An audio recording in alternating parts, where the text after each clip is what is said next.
যারা কালোজয়ী সাংবাদিক, যাদের কথা আমরা শুনতাম, যাদের লেখা আমরা পড়তাম, আজকে আমরা বললেই বুঝি যে এই সাংবাদিক অমুক দলের, এই সাংবাদিক অমুক দলের।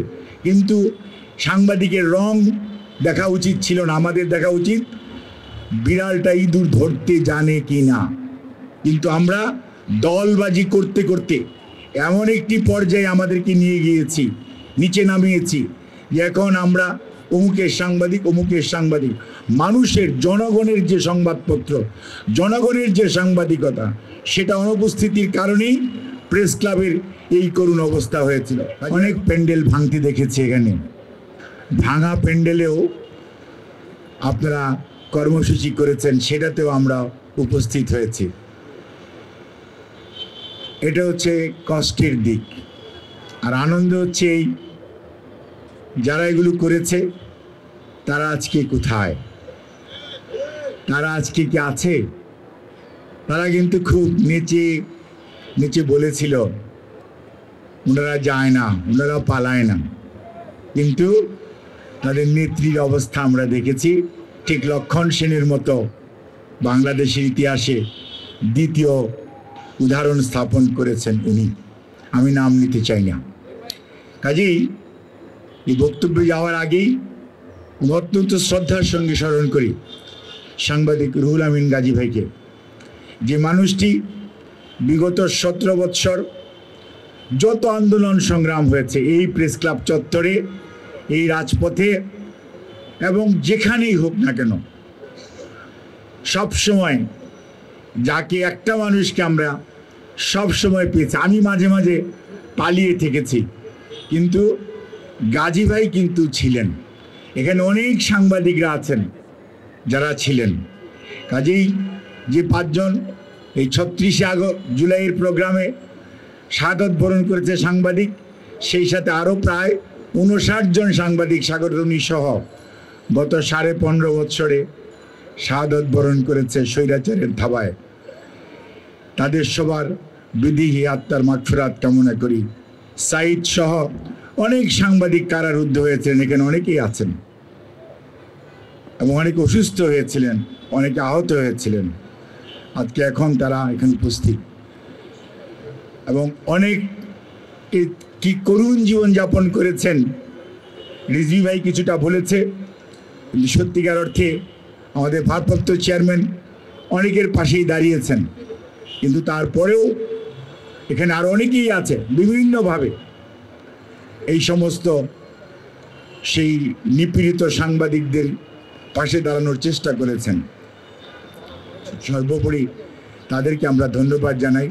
এত কিছুর পরেও যে কথাটি আজকে বলতেই হয়, 5ই আগস্ট অর্থাৎ 36শে জুলাই দুপুর 12টা পর্যন্ত কিন্তু এত মিডিয়া সবই ছিল, কিন্তু ওই যে একটা কথা বলেছেন না, যে ফ্যাসিস্টদের থাবা এখানে কেমন ব্যাপ্তি লাভ করেছিল, সেটি বোঝা গেছে ওই আগস্টের 5 তারিখ দুপুর 12টা আর 12টা 1 মিনিট থেকে যদি আপনি পত্র পত্রিকা টেলিভিশনের চেহারা দেখেন তাহলেই বুঝতে পারবেন। অর্থাৎ কি একটি ভয়ঙ্কর পরিস্থিতি ছিল। আমরা আমাদের আত্মা, আমাদের বিবেক অনেক ক্ষেত্রে আমরা বন্ধক রেখেছিলাম, যেটা বাকের ভাই বলেছেন যে কিছু কিছু হালুয়া রুটির জন্য। কিন্তু বাস্তবতা হচ্ছে ফ্যাসিস্টরা 4র্থ স্তম্ভকে আক্রমণ করেছে, তার আগে কিন্তু 1ম, 2য়, 3য় স্তম্ভ খেয়ে ফেলেছে। ওই 3 স্তম্ভ যখন নাই, তখন 4র্থ স্তম্ভের আর সাহস করে নাই দাঁড়িয়ে থাকার, তারাও বো ডাউন করেছে, যার জন্যই রাষ্ট্র প্রায় পুরোটাই তাদের নিয়ন্ত্রণে চলে গিয়েছিল, প্রতিটি প্রতিষ্ঠান ধ্বংস করে দিয়েছে। তাহলেই কেবল তাদের শাসনকে প্রলম্বিত করতে পারবে। সেটির ধারাবাহিকতায় কিন্তু প্রেস ক্লাব এই অবস্থা সৃষ্টি হয়েছিল। এখানে আপনি খালি প্রেস ক্লাব কেন বলবেন, এদেশের যত অগ্রগতি উন্নতি প্রত্যেকটার সাথে জড়িত শহীদ রাষ্ট্রপতি জিয়াউর রহমান বীরুত্তমের নাম। প্রেস ক্লাব, এখানে পাথর আছে, শহীদ জিয়া ভিত্তিপ্রস্তর স্থাপন করেছেন। উল্টো দিকে বিএমএ ভবন আছে, সেখানে একটি পাথর আছে, সেটির ভিত্তিপ্রস্তর শহীদ জিয়া স্থাপন করেছেন। ইঞ্জিনিয়ার্স ইনস্টিটিউট বলেন, সেটিও শহীদ রাষ্ট্রপতি জিয়াউর রহমান। কৃষিবিদ ইনস্টিটিউট বলেন, সেটিও শহীদ রাষ্ট্রপতি জিয়াউর রহমান। অর্থাৎ এই দেশে শুধুমাত্র যে উনি একদিকে কাজ করেছেন তা না, 4.5 বৎসরের মধ্যে এই মানুষটি যেদিকে হাত দিয়েছেন সেদিকে উনি সোনা ফলিয়েছেন এবং প্রত্যেকটা জায়গায় প্রত্যেকটা শ্রেণী পেশার মানুষের পাশে থাকার চেষ্টা করেছেন, যার জন্যই 4.5 বৎসরে তলাহীন ঝুড়ি থেকে একটি তলা লাগানো ঝুড়ি হয়েছিল। স্বয়ম্বর বাংলাদেশের স্বপ্ন দেখতে শুরু করেছিল বাংলাদেশ এবং দুর্ভিক্ষের হাত থেকে চাল রপ্তানি করতে পেরেছিল ওই সময়ে শহীদ জিয়ার সঠিক নেতৃত্বের কারণেই। এবং ওই সময়ে সাংবাদিকতা, ওনার আলোচনা সমালোচনা সব হয়েছে।